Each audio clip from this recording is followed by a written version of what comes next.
अभी सरगोदा की मुंतहा के जख्म भरे नहीं, अभी वो जख्म इतना ताजा है कि उसके फौरी बाद दो और सानेहा सामने आ गए। कराची की ये 3 साला कलसूम बच्ची जो कि आपको स्क्रीन पर नजर आ रही है, इस बच्ची का आखिर क्या कसूर हो सकता है, इस बच्ची का क्या गुनाह हो सकता है। इस बच्ची की गलती सिर्फ इतनी है कि ये अपने घर से बाहर निकली और अपने घर के बाहर खेल रही थी। इसका वालिद जो है वो मजदूरी करता है, मजदूर तबके से उसका ताल्लुक है और रूटीन के मुताबिक सुबह 10 बजे अपने काम पर निकलता है और ये बच्ची तकरीबन 12 बजे घर के बाहर गली में खेल रही होती और वापस नहीं आती। इस बच्ची के वालिद का कहना है कि 4 बजे मुझे मेरी बीवी ने कॉल की कि कलसूम कहीं पर नहीं मिल रही। मैं फौरी तौर पर घबराया हुआ हांफता कांपता वापस आया कि आखिर मेरी बच्ची गई तो गई कहां। मैं अपनी बीवी और बच्ची को घर पर छोड़कर आया था, लेकिन जब घर आकर हर जगह पर तलाश किया तो कलसूम का कहीं पता ना लगा। जब हर जगह से तलाश कर वापस आ रहे थे तो घर के बाहर एक हजूम था जहां पर एक बोरी पड़ी थी। वो आटे वाली बोरी थी जिसके अंदर 3 साला कलसूम का जिस्म मौजूद था।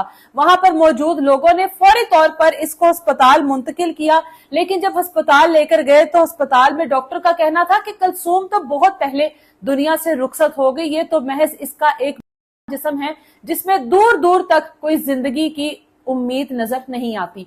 जब उसका जिस्म देखा गया, जब उसका इब्तदाई रिपोर्ट जो है वो पेश की गई, जो डॉक्टर्स ने उसका इनिशियल जो चेक किया, उसको डॉक्टर्स ने बाहर आकर वालिदैन को बताया कि आपकी बेटी के साथ भयानक तरीके से ढाई गई है। इस 3 साला बच्ची को बहुत ही दर्दनाक तरीके से हवस का निशाना बनाया गया है और अभी मजीद पोस्टमार्टम की रिपोर्ट आना बाकी है। इस बच्ची के जिस्म पर बेतहाशा के निशान थे।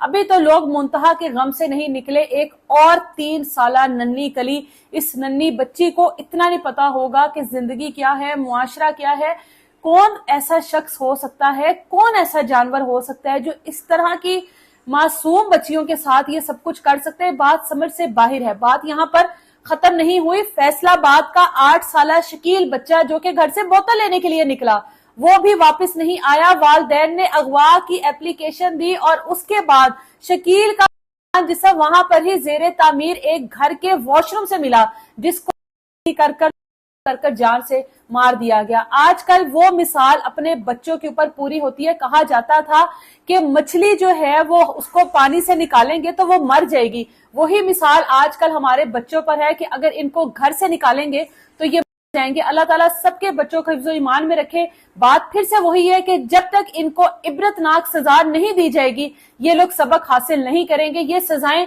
कि ये पुलिस मुकाबले पे मुबैना तौर पर पुलिस मुकाबले में मारे गए, कुछ हो गया हो गई, ये सजाएं इनके लिए कुछ भी नहीं है। इनको सरेआम लटकाएं, इनकी तजलील की जाए, इनकी के बाद इनको किसी जगह पर कब्रिस्तान में तदफीन की जगह ना दी जाए, नमाज जनाजा ना हो, गुस्ल ना हो, उसके बाद भी ये भी सजा इनके लिए कम है। कमेंट सेक्शन में अपनी राय का इजहार जरूर कीजिए।